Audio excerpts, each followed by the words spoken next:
Hi everyone. What is up? Man, it's been a while. It's been Yeah. so. I don't know. You and I have been busy, and people are wondering what's happened to all these live streams. And I think the truth is, we've just been overwhelmed with just things to do. What have you been up to, man? It's been a while. Oh, I don't know, man. Just a lot of stuff. Did some, we got October was like the month of like promotions. Like everyone we were doing, I was doing some like, people, couple different sponsored videos and all that. Now we have some of those videos from the what you call it, the thing in the summer. The 8K TVs are all about to drop Yeah. now, so I'm pretty excited for that. Got the 77-inch A80K video, which I really liked the TV. Unfortunately, I had that issue I told you about with my headphone jack for the HT A7000, and so Mhm. it doesn't work. And so therefore, it was like one of the main purposes was to have a Sony with my Sony audio system. So, but it still was a good TV, and I'm pretty glad Right. I got the chance to check it out at least. Now, What's up with this you? is the A80K. How does it compare to the other OLEDs that you've had? Because I know you've had them all through the summer. I haven't seen the A80K yet, but I've only heard that it's so similar to the A80J. It's almost like, well, it's just a Yeah, re yeah. No, it remote definitely control, is. basically, right? I didn't see anything. I mean, honestly, there's like nothing different. Some people were saying that, man, I can't get this camera straightened out. I don't know what's up with it. Tilting to the side. I didn't see anything different necessarily. I was just saying it's pretty good. It's a good TV. But Yep. then people were saying, like, we're talking about deals today, that the C2 is like $2,500 right now for a 77-inch, which is such a good deal. Oh, there we go. You know what I Look at mean? Oh, look at that. Segue right into it. What? all right. Great segue, because I know you guys are all tuning in for this. And so this is a great segue. Let's jump into that real quick. Yeah, like you, I've been traveling and doing all these crazy things, but I do want to make sure we get something like this out, which is like Black Friday deals. And it is early, it's not yet Black Friday, but Best Buy has created a floor for everyone to look at. So on Best Buy, if you go there, it'll have some TVs that says Black Friday price or something like that, right? And that's telling you that this is what they will hold on to by Black Friday, but not all the TVs have that Black Friday price. So on this chart, I've only highlighted those TVs that have that Black Friday indicator. And the reason I did that is to give you an idea of what Amazon will do. Most likely, Amazon will try to beat it. And you go back to Best Buy, they will price match it. So it's a wonderful game. And of course, Robert Zone of Electronics will match all of them and throw in more discounts on top of it for sound bars or extended warranties, whatever you need. So what I wanted to do is just hit this real quick.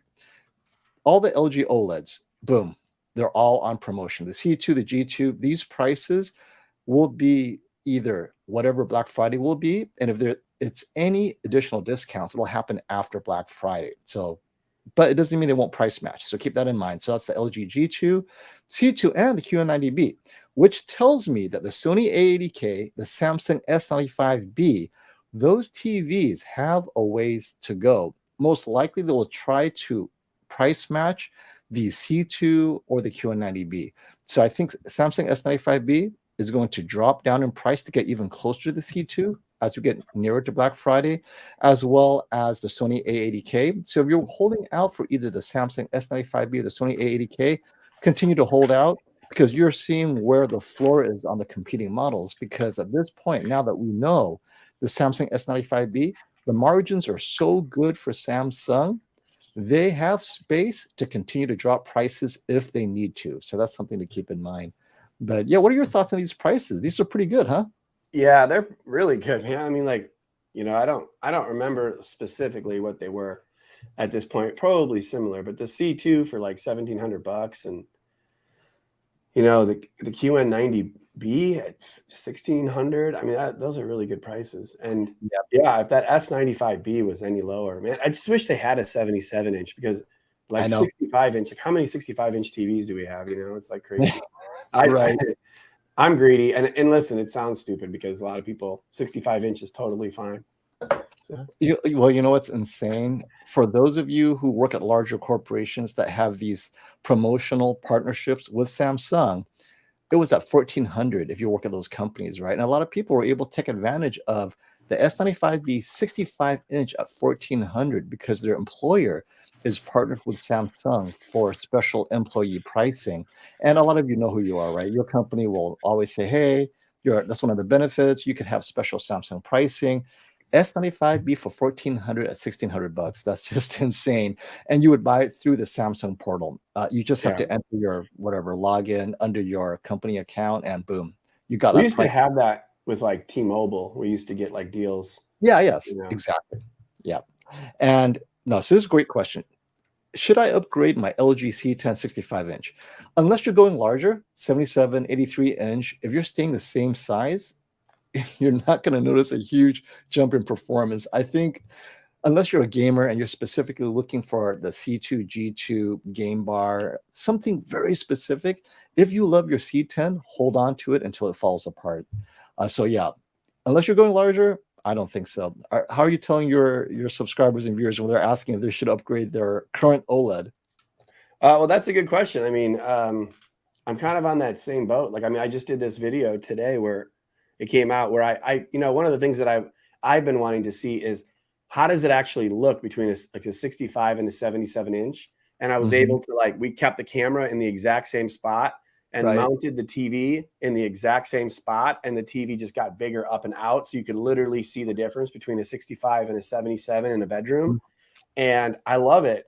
And the fact that the A80K looked brighter. I mean, it doesn't look like specular highlights. You can tell it's not quite as bright, but Right. the size difference makes the difference. You know what I mean? So, but I would say that with that,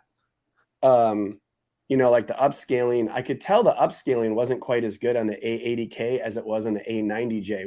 That's kind of weird, Mhm. but I think it's the opposite with like a C2 to like a C10. Like Right. C10, it had more black crushing, and the Yeah. C2 is much brighter. And so, I still would say, like, I mean, for the prices, because a C10, when I bought my first TV to review, was $2,600 for a 65-inch. Mhm. And so you can buy a Yeah. C2 77-inch for $2,500. That's pretty awesome. Yeah, Yeah. I think these prices are, yeah, it's pretty phenomenal. I love it. And actually, let me try to see if I can get it closer. Maybe. Let's see. Oh, there you go. That could be a little bit better for people to see. Yeah, you can see it. I can see it. I'm sure people can. The S95B is an amazing product, but it's sketchy. And so let's get into why it's sketchy, because I know this is something that people are like generalizing. So you have two issues. One is delivery issues, meaning by the time it gets to you, the panel is bent. I think that's the number one complaint I've been getting. And it has less to do with the actual TV itself, but more to do with who are you hiring? Is it from the warehouse? Because it is fragile. It is frail. Now mine, straight from Samsung, I got lucky. It was fine out of the box. But Classy, I think both TVs, both times he got S95B, there was some level of bending. And so it really depends. And that's definitely a panel lottery, right? So that's one quote unquote sketchy issue. The second one that a lot of people complain about is what you talked about, Brandon, which is YouTube TV, low bit rate. It just is not a good look for the S95B. They upscale fine if you have a high quality 480p, 720p source. But if your source is internet, YouTube TV, where it's low bit rate, right? And the motion upscaling is not there. Is that an issue you're still seeing if you still have the S95B, Brandon? I do not have it any longer, just because I was running into that issue, along with the fact that it was just the same size and I couldn't Yeah. utilize the brightness advantage over the A90J, all those kind of things. But no, it just definitely got that issue. It's almost like Hisense motion control bad, like I have this projector behind me. Well, this is a PX1 Pro, is pretty good, but the Uh-huh. L5G had a little bit more of like this like constant catch up. Like it would catch Yeah. up to it'd be behind and it couldn't do like the pull down properly or whatever. So you just constantly get weird stuff. And that happens on like the projector in like dark scenes for some reason, Mhm. which is weird. Like I don't know why it's a dark scene in shows. Maybe it has to do with like trying to, I don't know. But Yeah. yeah, the S95B did that. It was just like I couldn't dial in the motion control on that. Mhm. Again, it was awesome when you watch like Dolby, or not Dolby Vision, but like HDR stuff. Like you're watching like Straight HBO from Max, Derek, it's right, better. or Netflix, right, right. And The last part a lot of people complain about was just the constant firmware updates that felt like it was possibly pulling back the performance. And I think the firmware updates to current is fine now. Currently, as it stands, the firmware update is fine. The biggest complaint there is the peak brightness used to be a lot brighter. And I don't disagree. However, on the flip side, you're never going to hit those peak brightnesses anyway. Same with the G2. The G2 peak brightness is insanely great, right? It's like a little over 1,000. You're never going to see that in real content. And if you do, it's washed out. You're going to lose a lot of specular highlights, gradient detail, and so forth. And so for most content that you see accurately without boosting the highlights way beyond accuracy, it performs fine. And so really, if you are a YouTube TV fan, the S95B is not for you. But if you are streaming high quality internet, gigabit connection, just whatever, your internet's solid, Netflix, HBO Max, all that stuff I think is fine. And of course, gaming. Now, I thought gaming was okay, but I'm not the enthusiast that many are. And I believe Tech with KG, S95B is his go-to gaming for both SDR and HDR, although it doesn't have that accuracy of HGIG people love on the C2, G2, but that's why we have a selection. So if you guys are looking at the S95B, it is the reason I like it is what I like it most. High quality HDR content. It's just right up there with the A95K. And for the price, you're getting that level of performance. It's pretty unbelievable. All right. And here's another catch-up video. QNED90 for 2022. Where the heck is it? It's official. It's not coming. And when I say it's official, it's because now that we're getting to Black Friday, all I've seen is last year's QNED90 being repackaged as a QNED90 83, which makes no sense at all, but it is what it is. So the QNED90 from last year is being repurposed as a QNED 83. It's essentially last year's QNED90. I think LG just could not get their act together for whatever reason. It was not released on time. By the time you get to Black Friday, which is the next week is November, it's completely pointless to release something like a QNED90 that is a mainstream TV to compete against TVs that are being fully discounted. They're not going to make any money on the QNED90 for 2022 at this point because they want to capture some of that higher margin sales when it's first released. Not there anymore, right? So they might as well just push it until next year and then put in a new processor. I mean, this is a nightmare for LG QNED90 fans. Not there. So unless I think it's highly unlikely, but you guys can bet and see if I'm wrong. I just don't think it's coming out anytime soon. It may be an early release next year if they already have it there, but now they have a problem because then the processor will be 2022 generation processor. Now you're into 2023. They're going to have to go back and redo all the processors. So I don't know what LG Electronics is planning to do with the QNED90 this year, but not many people are waiting for the QNED90 other than, I know, maybe Leofire and Badzilla possibly, right? This is not a model that people, I'd say, highly anticipated, not like the OLED, not like even the S95B. Were you thinking QNED90 at any time, Brandon? I mean, honestly, like I didn't really love the QNED 99 last year, but I really liked the the QNED 85 this year was pretty good. I think some of us had the same issue. Did you, someone had said to me in our chat for fantasy football that like you guys also noticed a little bit of light around the edges. Yes. Did you notice? So the QNED 85, was it? Yeah. QNED 80, right? It's the only one that's out this year. There's definitely corner light bleed on the 65-inch size, which I had, and Classy saw that, as well as many owners on the user forums. So it's definitely a risk. Now, I'm seeing that some are having it worse than others. So it appears to be a panel lottery for sure. And it's just part of the technology that QNED, QNED is how LG wants to call it. But basically, that's the weakness of LG's panel lottery issue. Is very obvious, though. It's not going to be like, oh, 2 months later, it pops up. You'll see it right away if that's an issue. But the people buying the larger sizes are saying they don't see it as often. So maybe if you're looking at the 85, 86-inch QNED 83 or 85, that could be great. Oh, wait. Hey, that's it. Thanks for bringing it up. So Robert Zone is here. Thank you, Robert. I'll know Monday for sure, but I do expect we'll see LG's new 2022 QNED 90 and the 8K QNED 99 available in 2 weeks. So they are pushing it out no matter what. And that means they've probably finished building it. They might not have enough inventory. So let's see, Robert. I am looking forward to making that announcement with you. That's great. Okay, so Sorry, I I just want to put that up there while you're talking in case. So we no, could that's perfect. This get is perfect. And Robert comes by every now and then. So yeah, if it comes, what's up, we'll know brother. for sure on Monday. So Robert, email me, let me know, and we'll make sure y'all are caught up. Unfortunately, when it's released, will it immediately hit the discounts because the TVs last year it was released at around 1800, 1900, but now it's going against the QN90B, and we're seeing the price of the QN90B right now at its best price is 1600. So it's got a lot of pricing competition ahead of it. So we'll have to see. This is going to be pretty good. And of course, the LG C2 is at 1700. Where is the QN90 going to be, guys? And so, yeah. So thanks for the super chat, Brad. Hopefully, this answers your question. Let us know if you have anything else.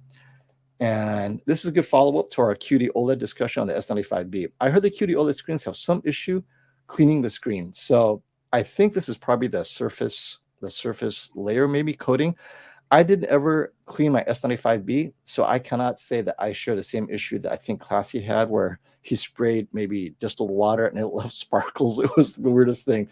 But I did clean my A95K because I mounted it on this TV mount that we are talking about off air, and it had the fingerprints baby shell. everywhere. The PP shell, right? Nice. Even though I was using my gloves.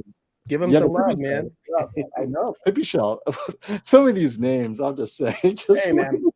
Pippy shell mounts are good. I've been using Pippy shell and Pearl Smith mounts. That's the same company. I've been using them for years. They actually, when they promote it, they were like sending out the email. It said like, seen in videos, like be the installer. It's pretty funny. Yeah, you and I both have the Pippy shell, and I just mounted it myself. And before I get too off track, yeah, I love the impact driver. I am so addicted to the impact driver. I'm like, oh, this is like so much better. Because in the Pippy shell instructions, get yourself a wrench. I'm like, I hate wrenches. I hate, right? And it's like this long ass screw. So got the impact driver and I'm like, that's it. I'm going to keep this impact. I'm going to look for things to impact drive around the house because it is so addicting. So you guys I love what you guys do, installing with an impact driver. And so I'm walking around the house. Do you need me to do anything with this impact driver? I'm going to keep it, I tell you. So that's great. Those impact drivers with like the long screws, like the wood screws, when you get like a 4-inch wood screw and you get that like T20, the star pattern, you can drive those things in so fast. But anyways, back to the question. If you have a QD OLED, I just breathe on it, like, use your hot breath and wipe it like you do your glasses or something. I never got any of those issues. Like, me either. Don't use liquid. I mean, that's what I would say. But I guess, what else do you have? Did some people use some kind of liquids? So what I did is I have a special liquid I use for my camera lenses, and I spray it directly on my glass cleaner cloth that is designed for cameras, and then give it a chance to absorb, and then I just wipe it directly on the Sony, because unfortunately, those that were helping me did not have the gloves, because they felt that the gloves were a little bit slippery, so they wanted to use their hands to make sure they had a grip. But of course, they have fingerprints everywhere, so I had to wipe it down when I was done. And at the end, it worked well, and it did not leave any of that weird sparkling stuff that Classy saw on the S95B. So I don't know if he saw on the A95K, but maybe it just depends on the TV. Is this a panel lottery? So anyone who's tried to clean it with spray and left sparkles, share with us below. Let us know. Did you ever compare the Sling versus YouTube TV? Yeah. Brandon, well, I mean, like, with regards to like how it works on a certain TV for like bandwidth or just in general. Yeah, I didn't like Sling TV because you have to buy. I mean, from the last time I checked anyways, they have like multiple packages and you got to buy like blue or orange or whatever to get certain channels. And by the time you add it all up and, you look at its like ability to record things and stuff, I just didn't feel like Sling was worth it. YouTube TV is expensive, but it's really good. And I don't know. I tried all of them. The only one that I think is superior is like, I think the Spectrum TV app is fantastic.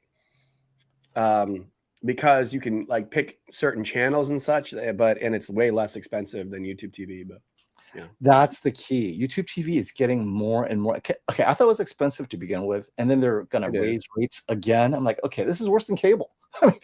For just under $100, at this point, I'm like, I might as well go back to cable because then they'll package a gigabit package with the entire cable connection. And at that point, you're like, okay, does it make sense to buy a gigabit internet separate and then get YouTube TV? AT&T, Uverse, all these guys will package the entire thing with a gigabit connection, optical, for less than what you're doing separately with YouTube TV. So I guess it depends on where you are.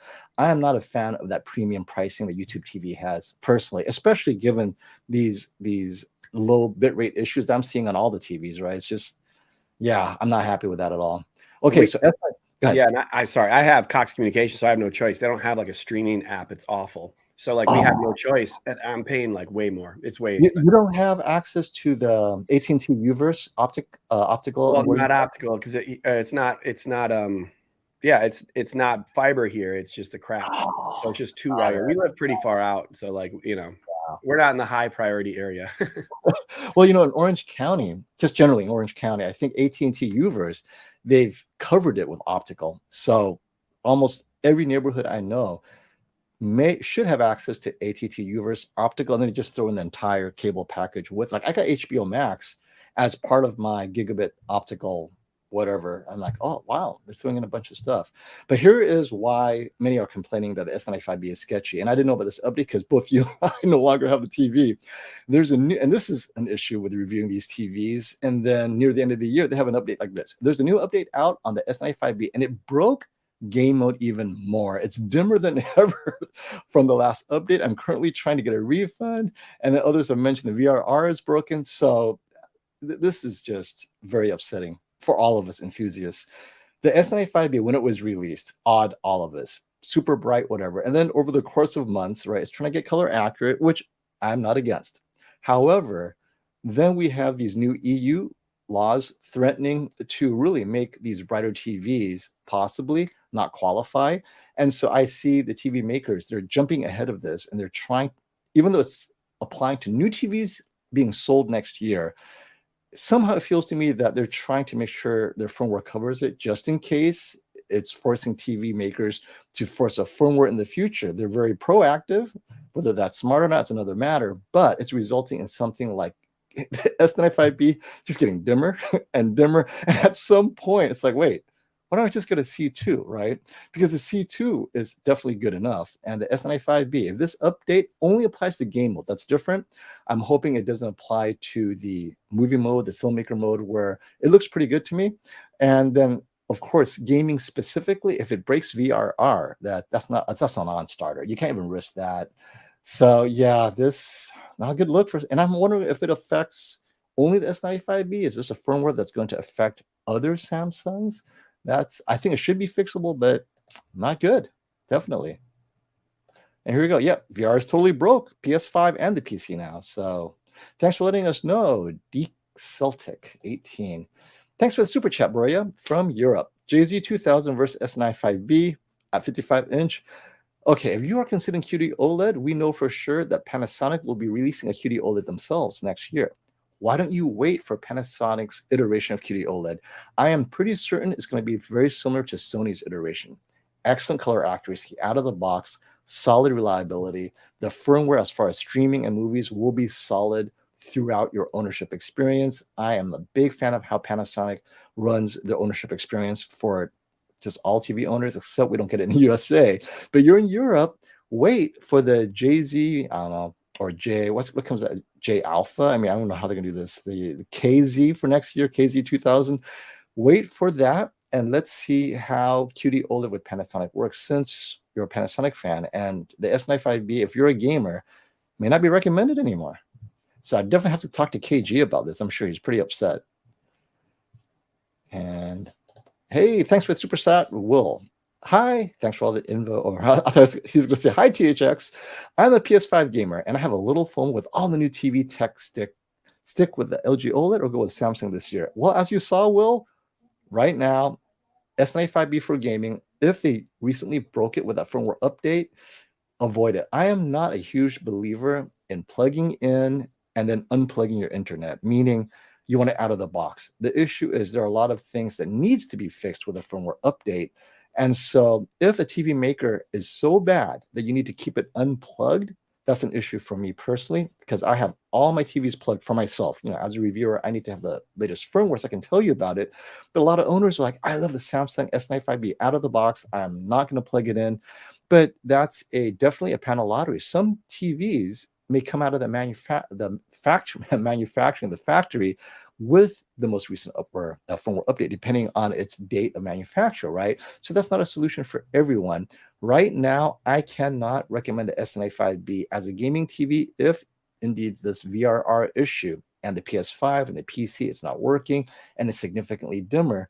LG takes their gaming very seriously as a TV maker. So almost all, well, actually all the gamer enthusiasts out there, we say, get a C2, don't look back, or get a G2. And because gaming is important to you, LG will work very hard at making it work. And I like that consistency. They've been doing that since the C9 generation. As far as I'm concerned, that has proven to me that their history, we can trust that they are there for the gamers. Samsung needs to work a little bit harder on that consistency. So let's see. Do you think LG will still have a C10 firmware updates? Can the processor keep up? So, well, the issue is not that LG doesn't want to update the C10. The thing is, their processors, as they get more powerful every year, the updates require the processor to keep up. That's why they've stopped updating the C9. It can't keep up with all the things that needs to be done if they're going to process whatever that may be, right? Maybe Dolby Vision gaming, whatever that is. So the C10 will continue to receive updates as long as the processor can handle those updates. But the second reason we encourage getting the most current version is you'll get support farther along because that generation has a more advanced processor. So it's just something to keep in mind. All right. Let's see. Just trying to get caught up here. Do you think the 2023 Sony QD OLEDs will have 4 2.1 ports? It depends on whether they're using the new MediaTek chip, because Sony is not in control of its own SoC. It uses a third-party SoC, so whoever they choose as a third party and how they choose to implement it, it really is a guessing game as far as I'm concerned. If you need 4 2.1 ports, you have to stick with either Samsung or LG, and they both make their own SoCs because they have in-house chip making resources. Sony only does it for their cameras. As far as TVs, they've outsourced it to MediaTek. I'm not trying to run through all these questions. Any chance LG or Samsung next year could have a display port, since people are starting to use TVs as monitors? It's very unlikely. Display port requires the SoC to support DisplayPort. And you guys know we're on to DisplayPort 2.0 or even farther along possibly. They are still getting caught up on 2.1. There's no way they're going to attempt to do 2.0. And that's just not something I expect. Now, maybe, you know what, I have to say, to put a DisplayPort 1.4 at this point and have 2.1, it's a mishmash of, one, you have to have compression, and then you don't. I don't think they should do it because the team that does monitors is different than the team that does TVs, right? So you know how people really don't talk, different divisions. I doubt it's going to happen anytime soon. So that's just something that I feel it's easier just to keep it separate, because then you have to make sure it works with your tuning system and all that stuff. It's just too many moving parts. But good question. And of course, Bat stopped updating your firmware. Yes, if you already have one, yeah, definitely stop. YouTube TV is not coming in, so it's most likely your ISP throttling it. That's a good point. I didn't think about that. Where did all the 55-inch QN90B go, right? Why did it disappear? I don't know. Did it disappear? Is it sold out? The big surprise sale is coming. So we'll see. I'll know Monday. Robert gives me the sneak peek on Monday. We'll share it all. And of course, this is all the retailers will have this. But again, Robert will give you more discounts than that's available by Amazon and Best Buy. So let's keep an eye out on the Sony A95K. That's the QD OLED king of TVs for this year. FOMO and installing a couple other stuck YouTube channels will be the first to announce it. Yes, thank you. I love being in the select list. Oh, that's no good. So I guess AT&T San Diego does kind of suck, right? The S95 was the last bright OLED in EU. So this is still a controversial issue that's happening in the EU. We don't know what will happen. We just know that the law will limit brightness, but is it going to be out of the box? Obviously, if it is, then what is the out of the box setting? Will TV makers do the obvious and make their out of the box setting super dim or whatever it takes to pass it, but then have the instruction? And don't forget, consumers, click here to get it brighter. And if the EU sees that, will the EU adjust accordingly? Is this a cat and mouse game? This is something you guys have to consider. We don't know what's going to happen because the EU is a governing body, right? Or not the EU, EU, the whoever the energy governing body is in the EU, they could easily respond to whatever the TV makers are doing. So if they are truly looking at brightness and the TV makers are obviously trying to circumvent it, it's not hard for the EU to say, okay, what's really happening? They'll plug it in, they'll measure it, go, you know what? It passes, no big deal. We're not going to make a big deal out of it. But if they notice, wait, if the consumers are following these instructions and it turns out that it's still brighter than what we recommend, we're not going to let this happen. And they'll just tell the TV makers, don't do this, or you will be fined. And you've seen them. They find Apple, they find Google. They will find these TV makers, especially if it sniffs of what it was, the Dieselgate, right? They don't like people cheating. And if this to them looks like a cheat, believe me, the TV makers are going to run away from this because they don't want to get caught for cheating. So the EU are going to have to approve this strategy where the TV makers are like, okay, we're going to put it out dim, out of the box, eco mode, all these things. But then if the reality is users will just turn all of that off and turn on super vivid, the EU is going to figure it out. So it's just something that you guys who live in the EU, which we don't, are they as aggressive as they appear to be? It looks like they are to me because it sounds like a great way to keep all the TV makers honest, but it's going to be fun. We'll see what happens next year with all these bright TVs like the TCL, the Hisense, the Samsungs, the Sonys, and the QD OLED. This applies to all these bright 1000 nit TVs, all of them. Okay. Hey, thanks. I'm back. Can you hear me? Yep, I can hear you. I don't know. I froze and I was trying to talk and I was like out of commission. I don't know how long it was out, but yeah, I didn't hear you at all during that time. So I was just like talking, caught up. No worries. Hey, are you got the Value Electronics thing is pretty cool. I was looking at Isn't that. It? Yeah, I'm looking forward. I mean, and I think for you guys waiting to buy, definitely wait. There's no reason to rush into buying anything right now. The chart I put up kind of puts this in context, right? Everything that's in bold is Best Buy's best price for those models right now. This will not stop Best Buy from lowering it possibly a little further, but this sets the floor for many of you to consider. And anything that's not at this price, but similar, like the Sony A80K, guaranteed by Black Friday, it's going to drop to those prices or lower. So if you're waiting for a Sony A80K, definitely do not buy now. Now, you could buy now and then adjust your pricing later if you get at Best Buy or the retailers that agree to adjust pricing. But that's just something to keep in mind. So thanks for the super chat, Harold Betancourt. Should I return my 100-inch Hisense L9G for an 83-inch A90J or the 83-inch LG G2? Movie room use only, light not an issue, $5,000 budget, and no regular projector will fit.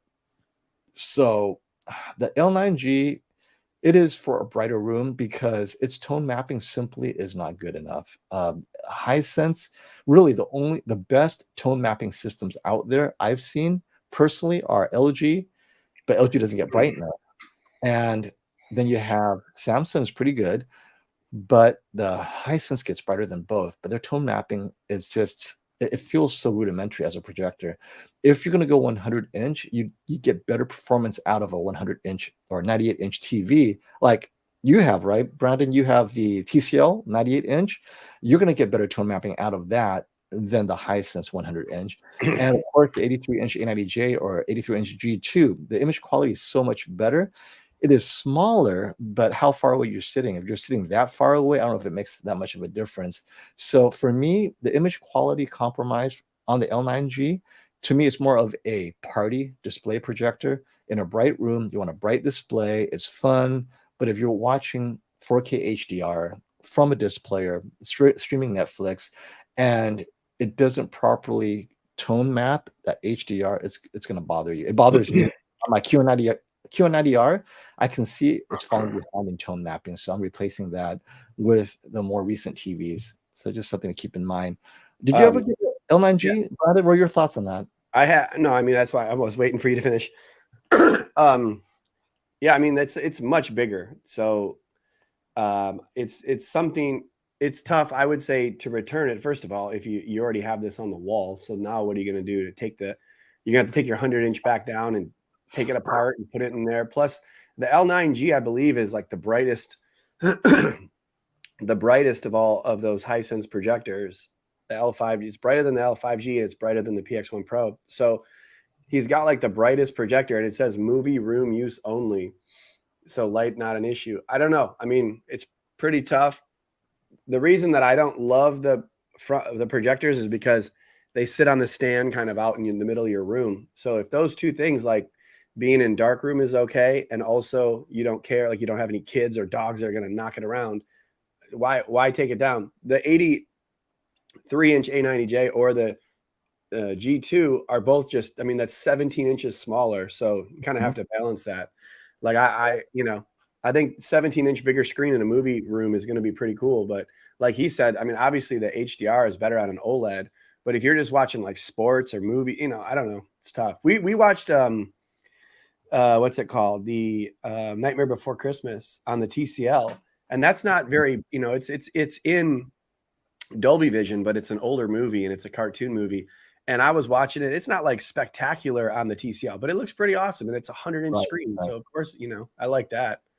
The size is always pretty awesome. So it just depends on how much room, like you said, how much room. And Right. I think I would probably give the Hisense a chance, keep it, but. Yeah. So there you go, Harold. You got to decide what's your priority, right? Yeah. And to be fair, when I saw the L9G and I've tested it, it was with high quality HDR disc, right? It wasn't for sports watching, for casual watching. It was definitely for more serious movie watching. Even in a moderately lit room, I noticed the tone mapping. It couldn't handle the brighter movies like the Meg. It has those bright scenes in the ocean. So anything that is a brighter scene that requires some solid tone mapping to SDR, they do not do a good job. But if you don't have that kind of content, it may not be a relevant point. And talking about processing, thank you, Asaf. How's the processor compared between the Sony A80K and the C2 in terms of shadow detail and sharpness? I think, and Classy thinks so as well, LG has caught up to Sony in terms of shadow detail. Sharpness, they've always been there. I mean, OLED sharpness has always been great. It's the infinite contrast that makes it look so sharp. The key is shadow detail, and with the new generation, we feel that a lot of the shadow detail near black crushing has been fixed with the latest A80K and even the A80J and the C2. So it shouldn't be an issue with shadow detail. So the complaint is the source, right? The Game of Thrones, House of the Dragons, man, that's dark, has nothing to do with the TV, everything to do with the source. So more often than not, the source is at fault for making shadow detail nearly impossible to render. Even if they render it accurately, you still can't see. It's still too dark, even in a pitch dark room. So I think we're over that now, the discussion about shadow detail. And also, unless you have it professionally calibrated, either yourself, you're tweaking it out of the box, its shadow detail is never at its best, right? Because it takes time to get your shadow detail locked in. So something to keep in mind if that's a concern for you. Yeah. Sorry. Oh, could you put that back up for a second? Oh, yeah. The shadow detail question? Yeah, Yeah. I just got the A80K and the C2 I haven't had in a while, but I wasn't like super impressed with the A80K sharpness. I guess it was more upscaling as opposed to sharpness. So I'm not sure if that's how they're talking about it, but just how sharp the image is in general. I think, like what you said before, LG has been improving year over year, and I thought the G2 and the C2 both look really good this year. And so when I compared the C2 to my A90J, it looked very similar, but the A80K was not as good as my A90J. So I would say that the C2 is probably sharper than the A80K, even though I haven't had them in the same room at the same time. So that's pretty impressive for LG, who has caught up as far as some of that upscaling and stuff. You bring up a great point, because when you mentioned, because I did the comparison with the A90J and the G2 against the C2, and we're just looking at brightness and punch. And since you didn't ask about that, I didn't even think about it. The C2 is brighter than the A80K. It is so bright in normal HDR content that at the beginning of the year, we were at Valley Electronics, Brian, Whisper Status, and I, and Robert were comparing the C2 versus G2 versus A90J. And we're like, how is it possible the C2 looks identical? We were feeding it a Blu-ray disc, Spears and Munsell, and we're looking at YouTube videos, and the C2 kept up every scene. So, this is early in the year. Who knows what firmware has done since then? But for sure, the C2, for most people, boom, 4K HDR, it's as good as it gets. And the G2 and the A90, well, A90J we know is not known for its brightness, known for its accuracy, but the G2, you could push it brighter than the C2, but it depends on your content, right? SDR, sports, now you can elevate it a bit. And of course, with a heatsink on the G2, it allows it to be pushed harder. The C2 doesn't have the heatsink, but in most content where you don't break 800 nits even, the two will be the same. And the C2 for brightness and that vibrancy, I would choose over the A80K for that. And of course, motion, they're both so good now, it's not even an issue. And this is a great comment. Thanks for adding to this. Antarctica, I don't agree. And we're talking about the EU's energy limits on these high-end TVs. Most high-end TVs that are bright, how many households can afford it? So this is something that the US has that Europe may not have. We have affordable high-end TVs, and I'm talking about the U8H and the TCL R655. Now, I know in Europe they have the TCL C835 and even the C935. Those are bright TVs, and technically in the US they're pretty affordable. The 6 Series here, the R655, and I'm going to apply the R646 as well, last year's 6 Series. They're both super bright, and they're both at $1,000 US and or slightly below, depending on the promotion. Relatively speaking, that is below flagship pricing and somewhat affordable for a super bright TV. And the U8H definitely is super bright, and many will argue that for a flagship is very affordable. But if you're talking $500, correct, $500-$600, not even close to exceeding the limits. But the U7H is getting closer. So the U7H is $700, and it gets pretty bright. Not U8H level, but I think these guys, they can get as bright as they want out of budget. But I think the EU rules make it like, well, forget brightness. Let's work on something else. All right. Oh, this is your question, Brandon. This is you're the big guy with all the 83-inch TVs. G2 OLED or Sony 83-inch OLED? Man, that's tough. Excuse me. I don't know. I mean, I think they're both really good. I mean, the price point, are they the same price right now? I think they're like the same price. They're both like $5,000. Yes, they're both $5,000. That's tough, man. I guess the G2 is a little brighter. They're both really good TVs, so I don't think you can really go wrong. I think the G2 just looks cooler on the wall, and and if you wanted to just put it on a TV stand, if you have like a big TV stand, the low profile look and the ability of the emissive, the speakers that have the sound come out of them, the acoustic speakers are pretty cool. So it's like a coin flip to me. If it was going to go on the wall, I would buy the G2. And I think the quality of the G2 is, I saw the 77-inch. I'm getting a 97-inch, so I'm excited for that. But 83 versus 83 is, I haven't seen the 83-inch, and I think they're both pretty good. But tough call, man. Just get the G2. It's newer. That's exactly what I was gonna say. We were predicting that this year the G2 would exceed the A90J from last year, and I think at the 65-inch size, it did. 83-inch is slightly different, so they're not apples to apples exactly. 83-inch is slightly held back compared to the 65. However, against the Sony A90J, I would still go with the G2 because all the advantages that the Sony had last year over the G1 is pretty much even with the G2, and the G2 will get brighter. And like you said, the latest processor, and if gaming is even somewhat important, the G2 is just going to be solid moving forward. That's true. Because they will, Hey, hold on real quick. What's up, Techno Dad? Techno Dad. That's what he tries to do, right? Techno Dad, you should buy every TV, and then you go to Craigslist, and suddenly Mammoth has this giant TV sale at Techno Dad's house, right? Thanks a lot, buddy. He doesn't have like the ability to sell them as fast up there in the boonies. Like down in San Diego, I got a million people I can sell them to. And if you guys have any questions about Atmos setup, you got to check out the channel, right? He is like Mr. Atmos. You got to call him Atmos Dad. I mean, he makes Atmos content with Adobe Atmos processor software. So if you have any questions about how Atmos could be made better, I just defer. I just give Technodad a call. Hey man, this is not working. It's like, oh, you got to do this, this, this. So definitely, he is an authority on Atmos setup, source creation, the whole works. And it looks like Val Electronics is going to spice up this sale for Sony next week. So let's keep it going, because everyone who's thinking of buying a Sony, any OLED, let's hold off and see what the sales have in store for us all. All right, I don't know how far. Yeah, I was gonna say, like, we got to answer this question, and I just got to give a gut reaction to it. I don't think it's. I don't know, man. This TV was tough for me.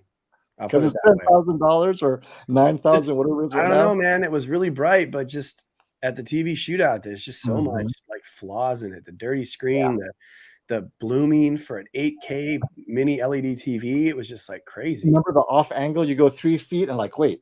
And this is all the non-OLED TVs. You just go 3 feet off, and both the QN90B and the Z9K, it's like, wow, the colors just went washed out just like that. So again, if you need it for its use case, it gets brighter than any OLED. I get it, but you have to be, SDR in a bright room. You raise the brightness, it's phenomenal, but definitely fit it to your use case. If you're in a pitch black room, I don't know if the Z9K makes a case for itself, because now you're at its weakness, right? You're gonna notice the blooming. You're not gonna get that full contrast, and you have people sitting 3 feet either side of center.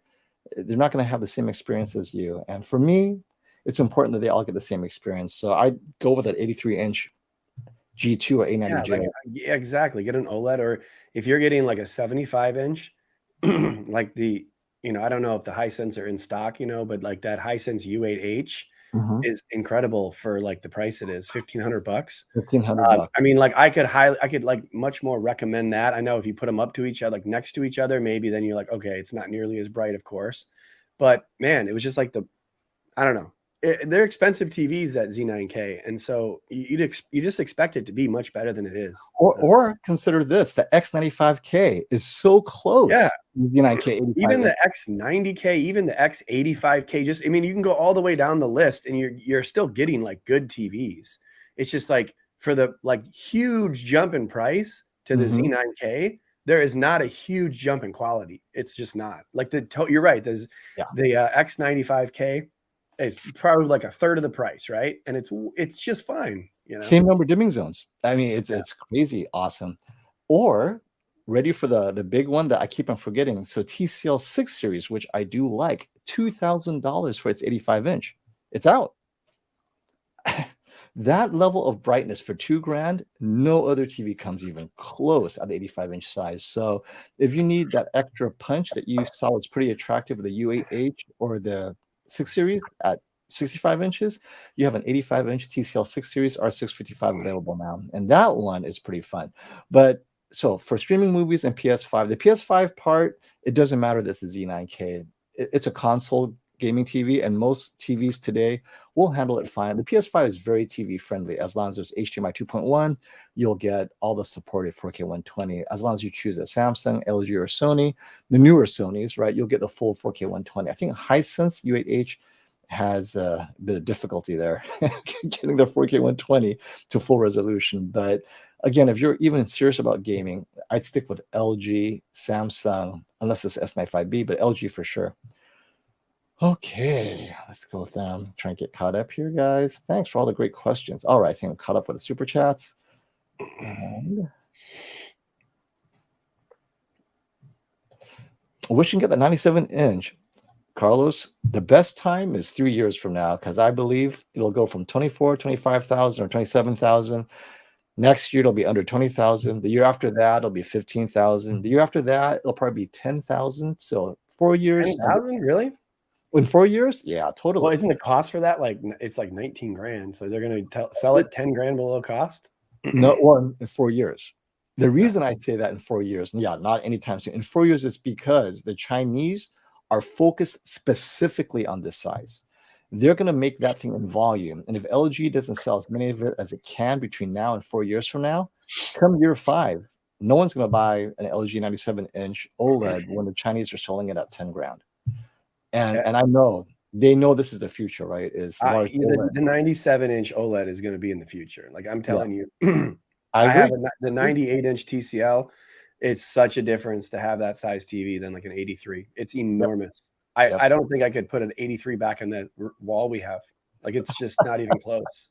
Remember last year when we got all excited about the 83-inch? Yeah. I mean, my room was like half the size. Right? Yeah. I sat like 8 feet from the TV then.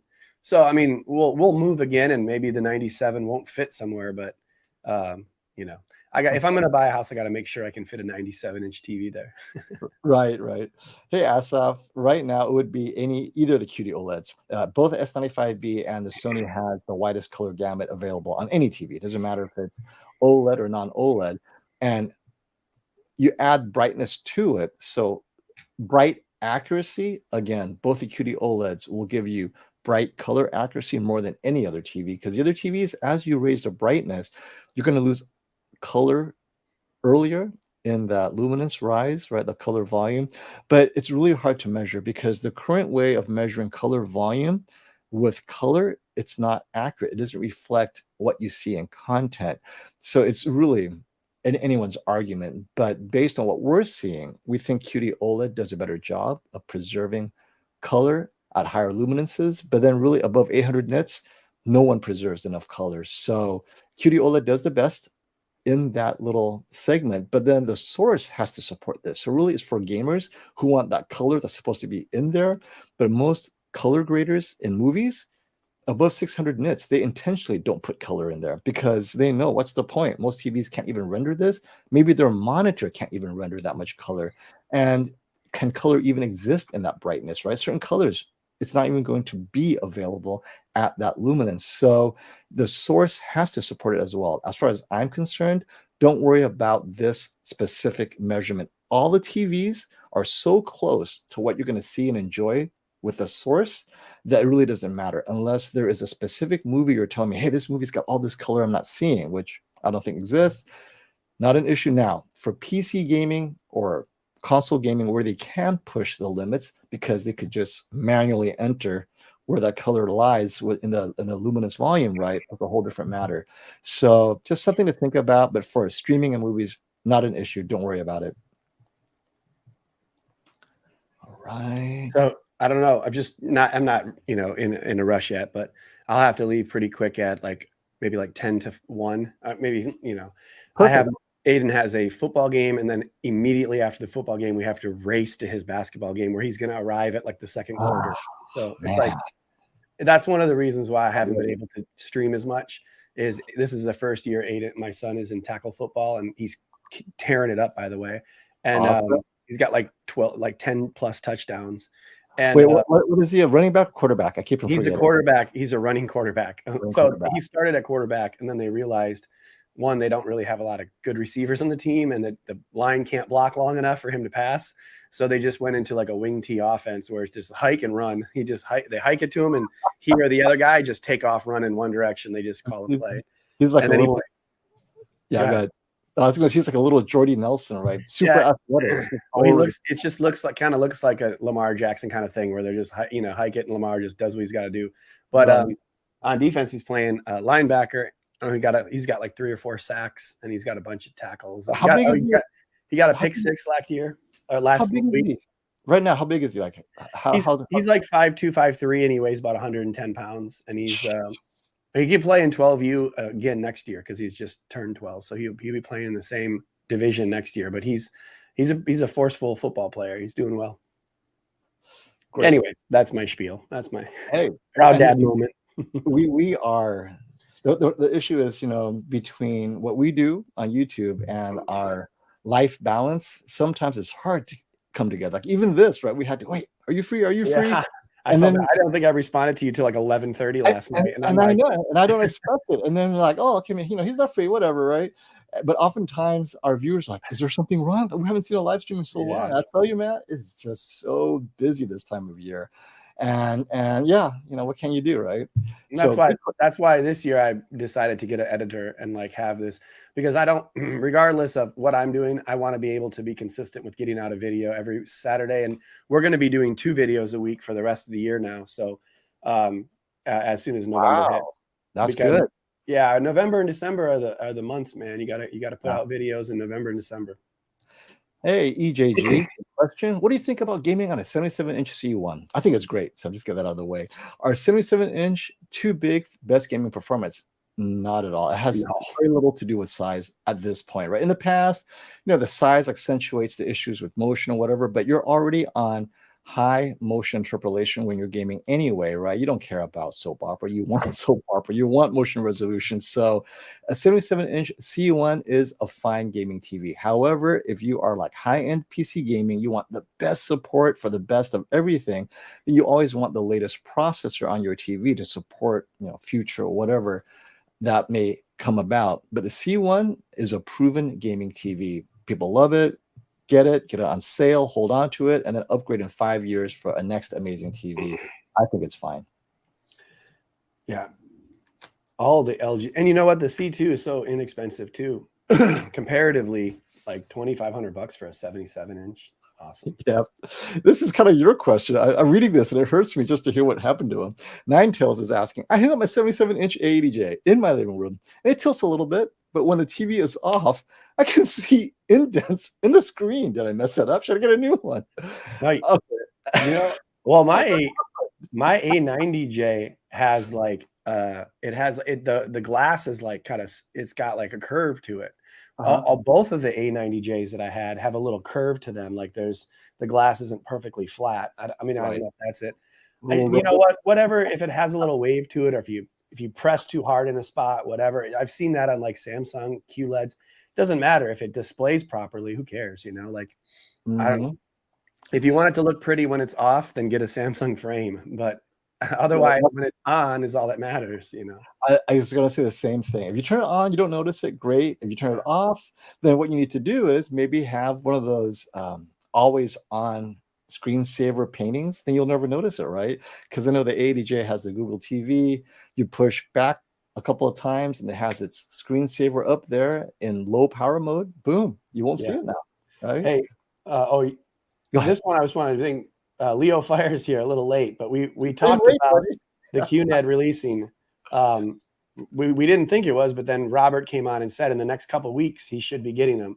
And one of the things that I was confused, I went to Best Buy. They have a QNED 85, 75, and 80 at the store. Did you know that?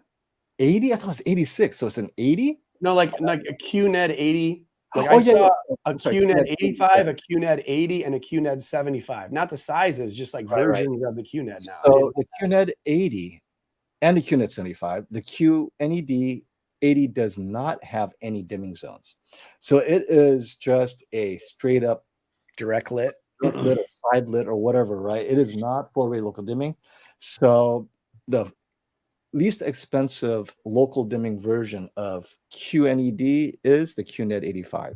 Anything less than that, and which is very confusing because the 83 is last year's 90 and it has dimming zones. So the 83 is also equipped with dimming zones, but consider it like last year's QNED 90.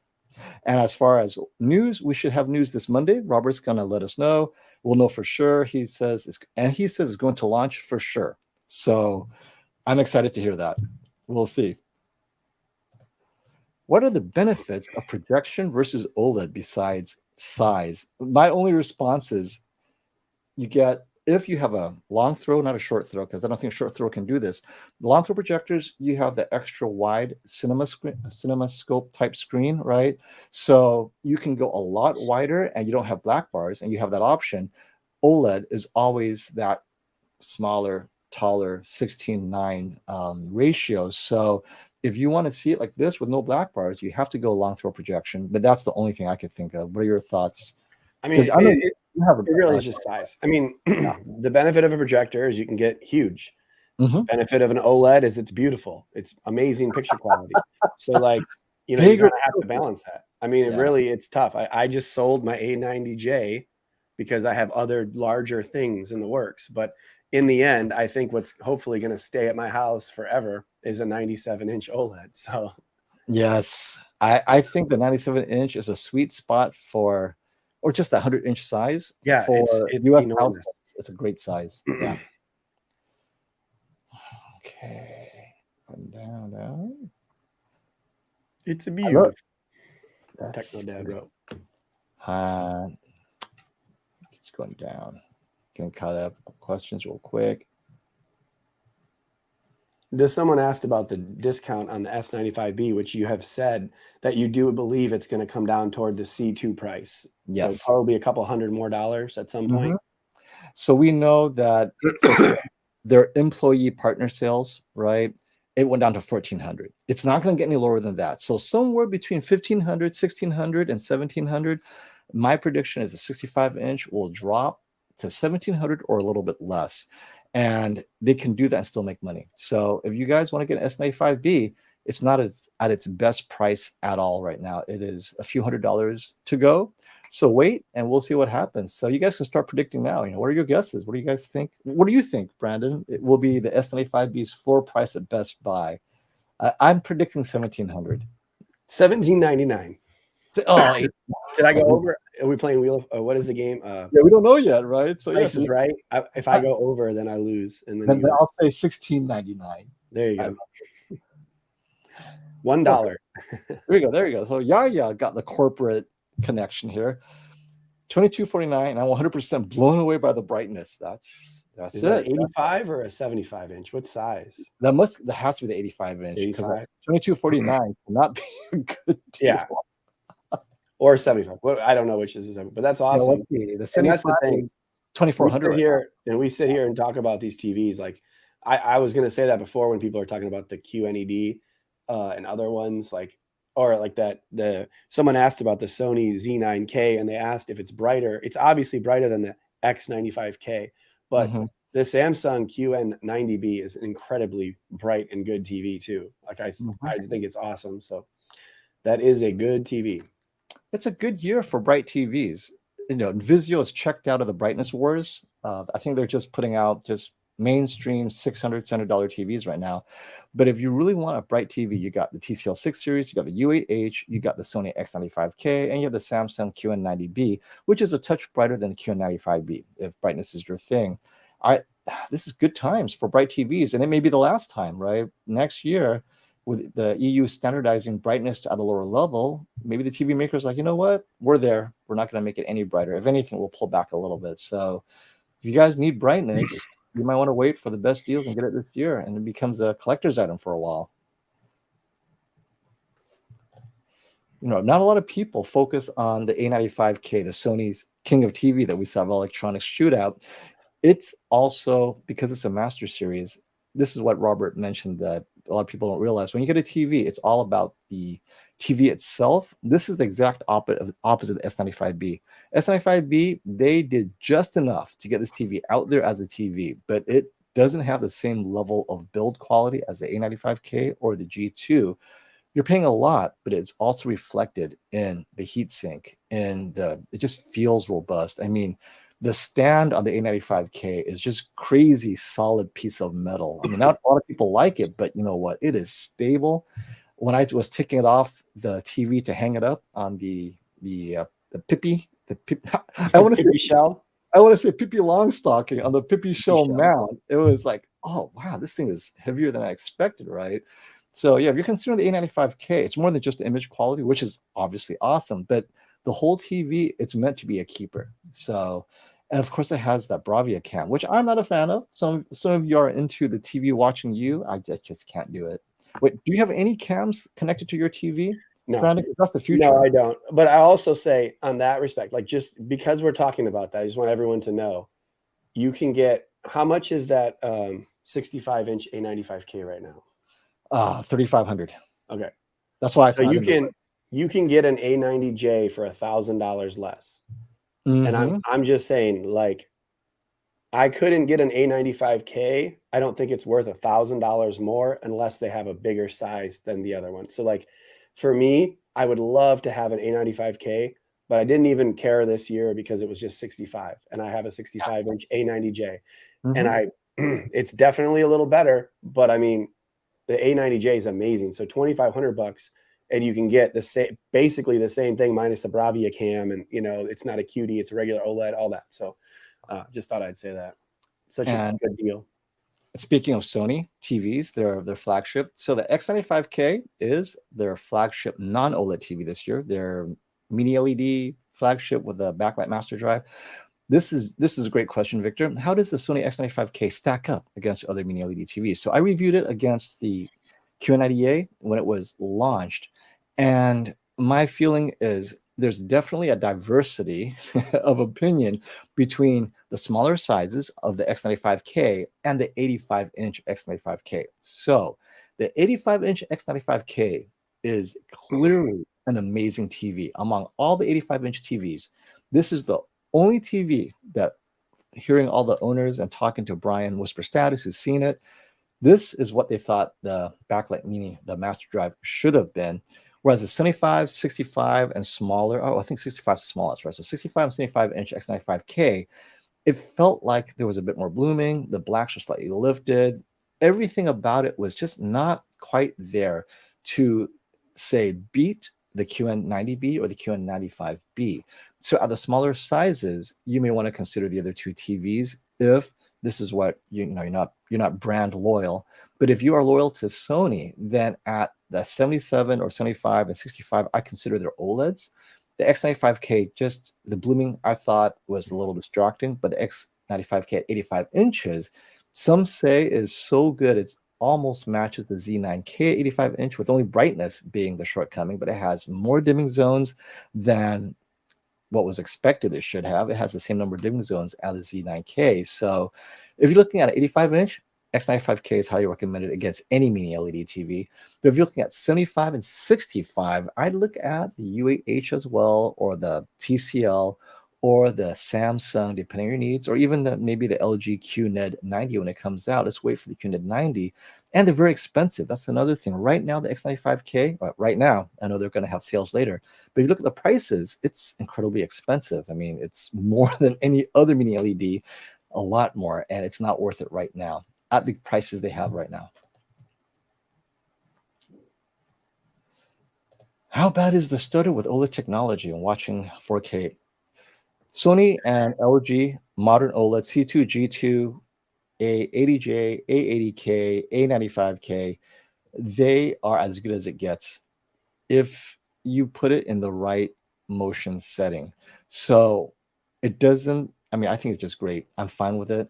It could be better, but getting a mini LED doesn't solve your problem. If you're extra sensitive to stutter, the mini LED isn't that much different. So for the Sonys, I set it to like a 2, a 1 or a 2, and I'm fine. It gets rid of it. But for those of you who want it off completely, I still think there's too much stutter.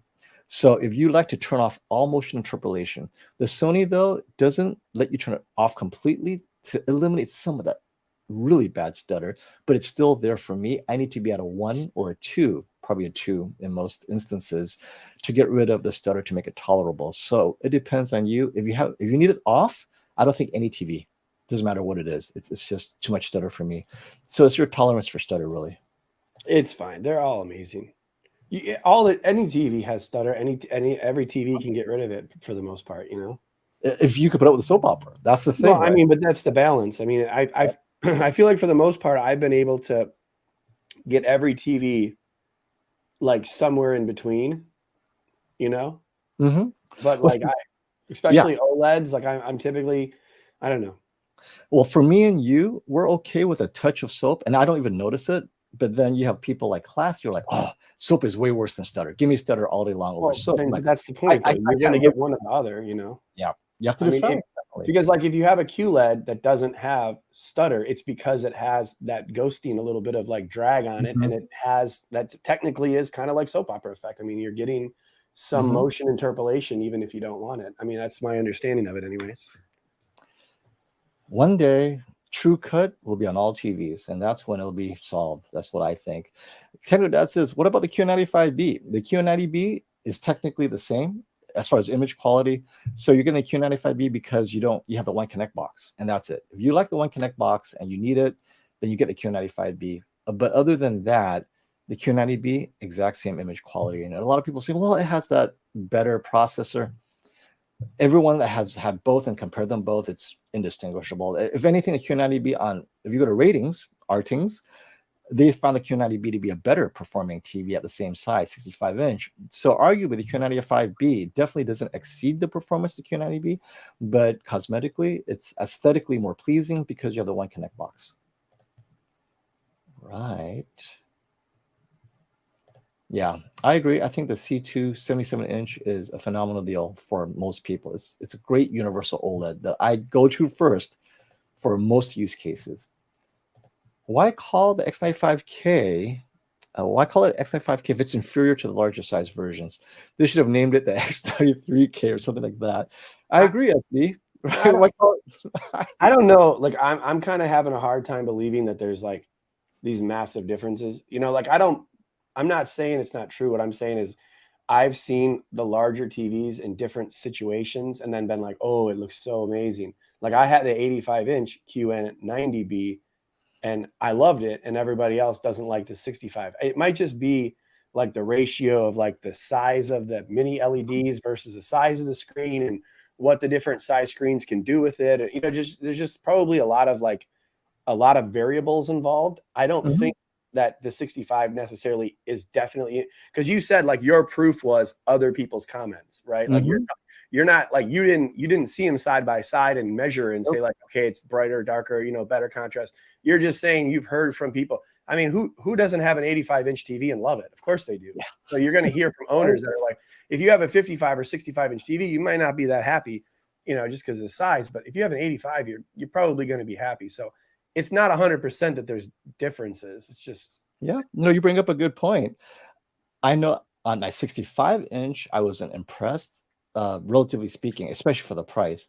Now, I know that Classy did look into the panel manufacturer, and he said that the larger, the 85-inch, is AUO, which is a superior panel maker, but does it necessarily mean that it's definitely better? Someone needs to test that, and no one has, right? I mean, that's good information. So I didn't know that was the case. So, I mean, if they're different panels, that's a good start. Then you can say at least that variable is different, you know, as opposed to just saying someone's opinion is different than someone else's opinion. Like, yeah. But at least that panel difference is like, that's a legitimate difference then, you know. I didn't know that, but yeah, AUO panels are normally more expensive because it comes out of Taiwan, but that's just something to consider. that's just one thing. Yeah, exactly. Right. It doesn't mean that definite, because I've asked many people, even on the forums, like, hey, did you actually have it compared? No, but I noticed when I went from this to this, but side by side, still missing, right?